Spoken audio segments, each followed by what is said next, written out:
இந்த ஹைனாஸை பார்ப்பதற்கு மற்ற பிராணிகளை விட வித்தியாசமாகவும் பயங்கரமாகவும் இருக்கும்.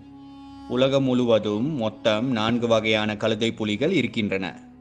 இதில் முதல் வகையானது ஸ்பாட்டட் ஹைனாஸ், அதாவது அதன் உடல் முழுவதும் புள்ளிகளாக இருக்கும். இதனை தமிழில் புள்ளிகள் கொண்ட கழுதை புலி என்று அழைப்பர். கழுதை புலிகள் இனங்களில் இதுவே மிகப்பெரியதாக கருதப்படுகிறது. மேலும் இந்த ஸ்பாட்டட் ஹைனாஸ் ஆப்பிரிக்கா பகுதியை சேர்ந்ததாகும். இரண்டாவது வகையான கழுதை புலி ஸ்ட்ரைப் ஹைனாஸ் என்று அழைக்கப்படுகிறது. அதாவது இதன் உடல் முழுவதும் வரிகளாக இருக்கும். வரிகள் இருப்பதால் இது வரிகள் கொண்ட கழுதை புலி என தமிழில் அழைக்கப்படுகிறது. மூன்றாவது வகையான கழுதை புலியை கிரே ஹைனாஸ் என்று அழைப்பர். இதன் உடலில் பொதுவாக வரிகளோ புள்ளிகளோ இருக்காது. உடல் முழுவதும் சாம்பல் நிறத்தில் இருக்கும். இதனால்தான் இந்த வகை ஹைனாஸ் கிரே ஹைனாஸ் என்று அழைக்கப்படுகிறது. நான்காவது வகையான ஹைனாஸ் ஆர்ட்வூஃப்